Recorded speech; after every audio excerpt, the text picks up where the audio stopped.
Hello friends, welcome to being IAS. Allahabad high court के syllabus और previous year paper analysis जैसा कि आप देख रहे हैं स्क्रीन पे, उसके बारे में हम आज लोग डिस्कस करेंगे।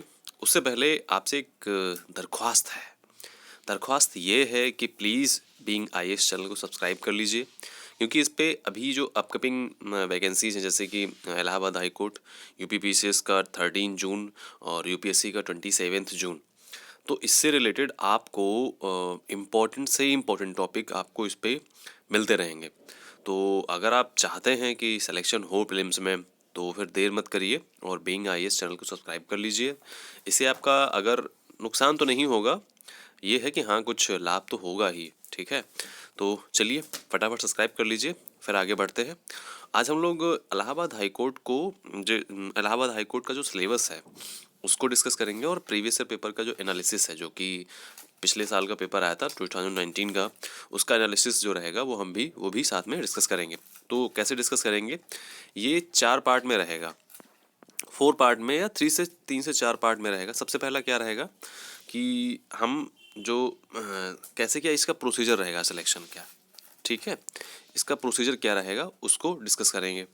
उसके बाद इसका जो सिलेबस रहता है, शॉर्ट सिलेबस, ठीक है, जैसे कि जिन लोगों को पता है डिटेल में क्या पढ़ना है, उनके लिए शॉर्ट सिलेबस मतलब एक बार रिमाइंड करा देंगे हम उनको। शॉर्ट सिलेबस रहेगा। उसके बाद जो रहेगा ना, हम सिलेबस का पॉइंट टू पॉइंट डिस्कशन करेंगे। ठीक है, पॉइंट टू पॉइंट सिलेबस का डिस्कशन करेंगे। और सबसे लास्ट में जो 2019 का जो स्लेव हो रहा था क्वेश्चन पेपर, उसको हम उसका एनालिसिस करेंगे। तो चलिए स्टार्ट करते हैं। हमारा जो फर्स्ट है, सबसे पहले जान लेते हैं कि इलाहाबाद हाई कोर्ट क्या है। इलाहाबाद हाई कोर्ट जो है ये 1816-19 में पूर्ण रूप से मतलब एकदम इस्टेब्लिश हो गया था। उससे पहले इसमें क्या हुआ था कि 1834 में ये आगरा में शिफ्ट हो गया था। ठीक है, बट इसको फिर वापस 1868 में इलाहाबाद लाया गया।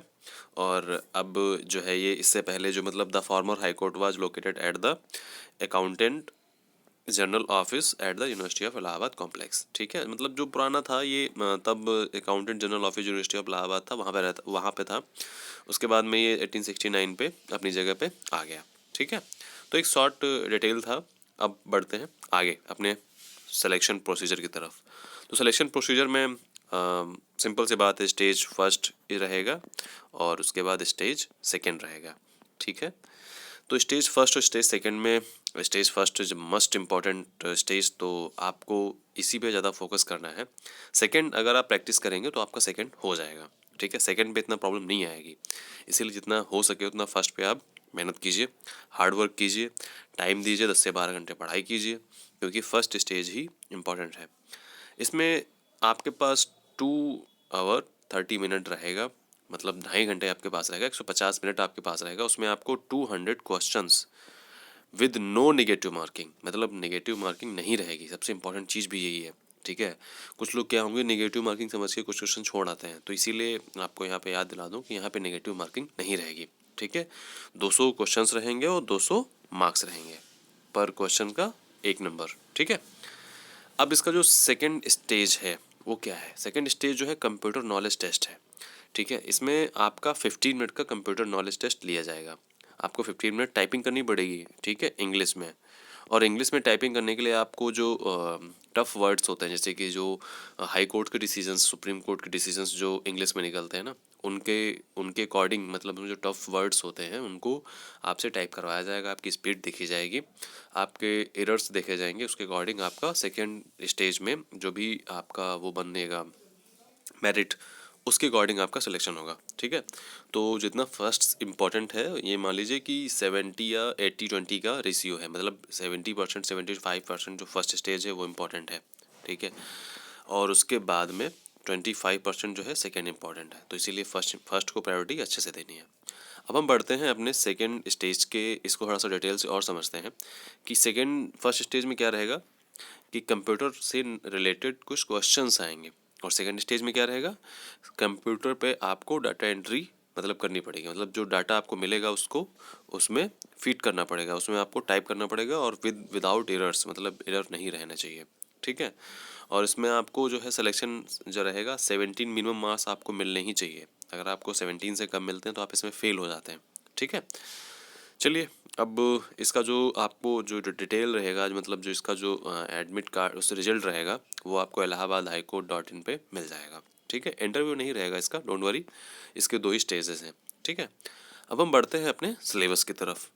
तो सिलेबस हमारा फर्स्ट स्टेज में क्या रहेगा, 200 MCQs type question, 2 hour 30 minute और मैक्सिमम 200 मार्क्स। ठीक है, इसका सिलेबस जो शॉर्ट सिलेबस है वो ये है कि जनरल साइंस रहेगा, history of India, Indian national movement, ठीक है, Indian polity, economy and culture, Indian agriculture, commerce and trade.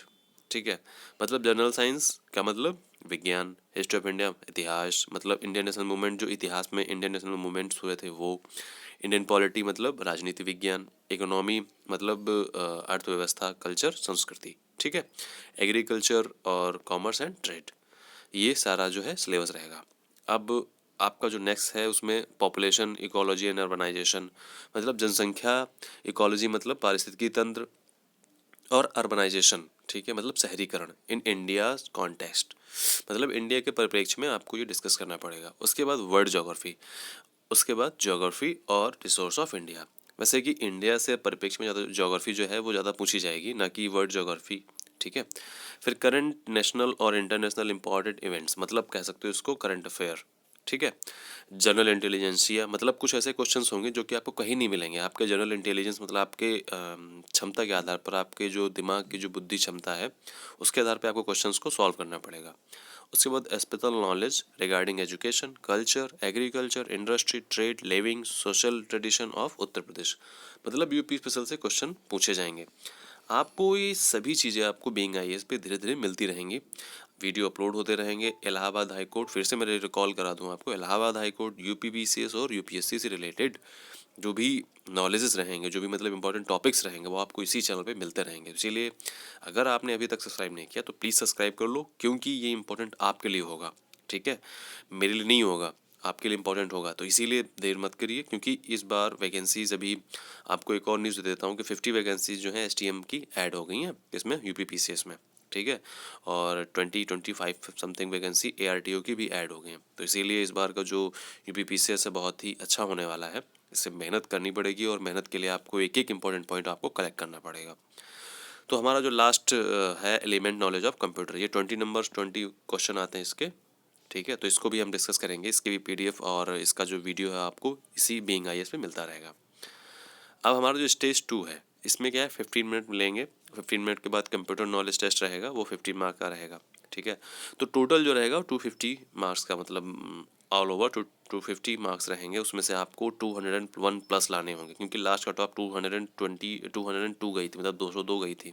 ठीक है, 2016 की कट ऑफ 190 प्लस गई थी। ये डिपेंड किया था क्योंकि तब पेपर जो था वो टफ था। उसके बाद 2019 की जो कट ऑफ गई है वो 205 प्लस गई है, सॉरी, हम 205 प्लस गई है, मतलब 205 पॉइंट समथिंग कुछ गई हुई है, 206 पॉइंट समथिंग कुछ गई, मतलब 206 प्लस कुछ गई हुई है। ठीक है, तो इस बार आपको मेहनत करनी पड़ेगी, क्योंकि इस बार अगर पेपर सरल आया तो समझ लीजिए कट ऑफ बढ़ जाएगी, पेपर अगर टफ आया तब कट ऑफ भी फिर भी 190 से कम नहीं जाएगी। ठीक है, ऑल ओवर कट ऑफ की मैं बात कर रहा हूँ। उसके बाद प्रीवियस पेपर का एनालिसिस हमारा लास्ट जो है, उसको कैसे इसको समझते हैं, इसी के अकॉर्डिंग हमको तैयारी भी करनी है।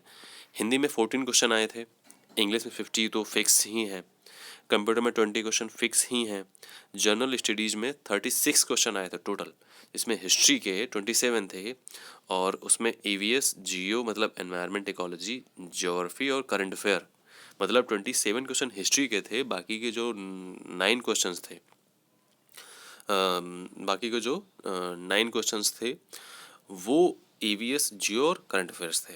रीजनिंग के 12 क्वेश्चंस हैं, यूपी स्पेशल के 13 क्वेश्चंस थे, साइंस के 13 क्वेश्चंस थे, पॉलिटी और इकोनॉमी ये हम लोग इसके भी आई थिंक 12 क्वेश्चंस थे, हमने सॉरी इतना लिखा नहीं है, इसके 12 to 13 क्वेश्चंस थे।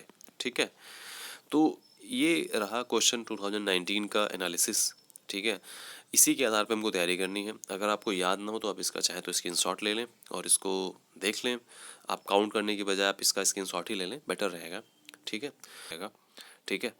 इसमें एक्सप्लेनेशन ये क्या रहेगा, इलाहाबाद हाई कोर्ट का जो कंप्यूटर नॉलेज में आपको MS office, windows, internet uses, introduction of computer science, MS word, work place productivity tools, MS excel, MS power point, PC software and office automation, computer software and hardware. ये आपको topic आपको इसीलिए मैंने आपके सामने लाया है, मैं लाया हूँ सामने, क्योंकि ये आप अगर आप बुक ले लेते हैं तो आप बहुत अच्छी चीज़ है, और अगर बुक नहीं मिल रही है तो आप इसको इंटरनेट के थ्रू आप पढ़ सकते हैं।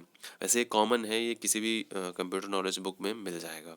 ठीक है, अब हम डिस्कस करते हैं हिंदी और इंग्लिश का। जो बोथ आप जो सिलेबस है सेम है। वैसे हिंदी में आप छंद, अलंकार, रस, संधि विच्छेद और क्या नाम पर्यायवाची, विलोम शब्द और ये सारी जो चीज़ें हैं, ये सारी की सारी इंपॉर्टेंट हैं। ठीक है, उसको नहीं छोड़ना है। सेम वही चीज़ें, एरर डिटेक्शन, मतलब हिंदी में आपको अशुद्धि वाक्य, कंप्रेंशन, हिंदी में भी कंप्रेंशन मतलब आएगा, सिनोनिम, एंटोनिम मतलब पर्यायवाची वगैरह, और विलोम शब्द, ग्रामर मतलब आपको ग्रामर एरर आएगा, फ्रेजेस आएंगे। ठीक है, वोकेबलरी आएगी, फिल इन द ब्लैंक्स आएंगे, हिंदी में भी आएंगे, ट्रांसलेशन ऑफ सेंटेंस आएंगे। ठीक है, प्लूरल फॉर्म्स फ्रॉम ETC, तो फिर प्लूरल फॉर्म्स भी आएंगी। इसमें आपको मतलब सिंगुलर से प्लूरल, प्लूरल से सिंगुलर में करने के लिए वो ये चीज़ें इसमें करनी पड़ेंगी। अब हम डिस्कस करते हैं इलाहाबाद हाई कोर्ट के मैथमेटिक्स के बारे में।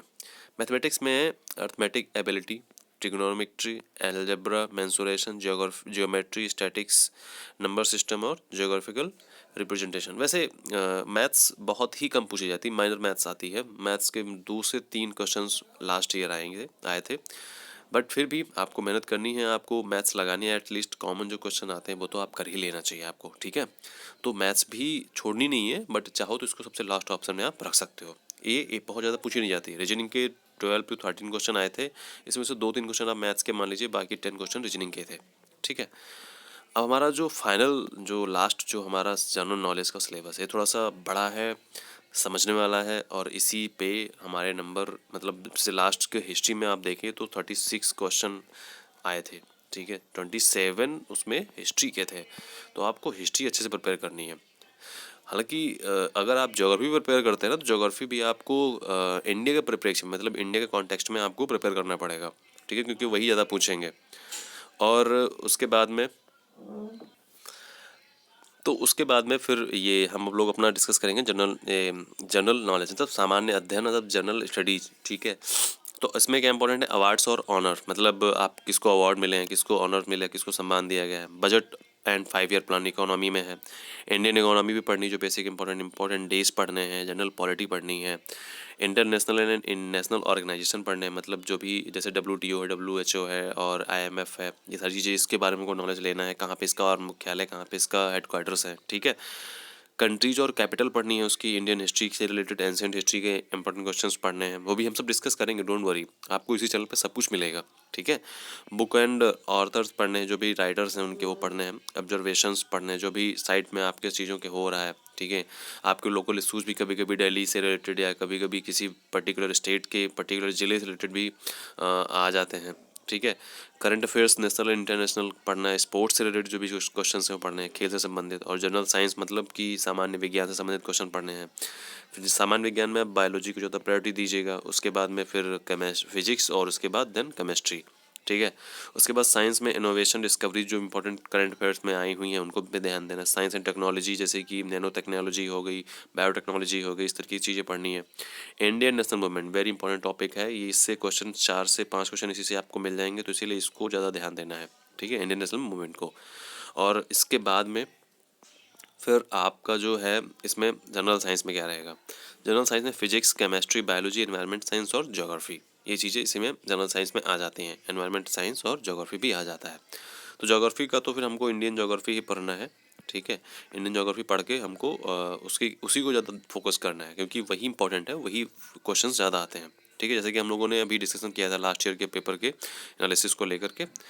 ठीक है, ये हम लोगों ने फिर से ये लास्ट में हमने लगा दिया ताकि आपके लिए हेल्पफुल रह जाए। अगर आपने स्क्रीनशॉट नहीं लिया तो आप ले सकते हैं, और इसकी अकॉर्डिंग अपने जो है अपने एग्ज़ाम्स की तैयारी कर सकते हैं। तो चलिए मिलते हैं हम नेक्स्ट वीडियो में। अगर किसी को व्हाट्सएप से जुड़ना है तो आप 9354061017 पे आप इलाहाबाद हाई कोर्ट आर का मैसेज डाल के आप जुड़ सकते हैं। And please don't call, actually काफ़ी बिजी रहते हैं। ठीक है, तो इसीलिए आप व्हाट्सएप पे मैसेज कर दीजिए, वहाँ पे आपको reply as soon as possible मिल जाएगा। ठीक है, तो मिलते हैं नेक्स्ट वीडियो में। ऐसे ही हंसते रहिए, मुस्कुराते रहिए और देखते रहिए being IAS। Okay, bye bye.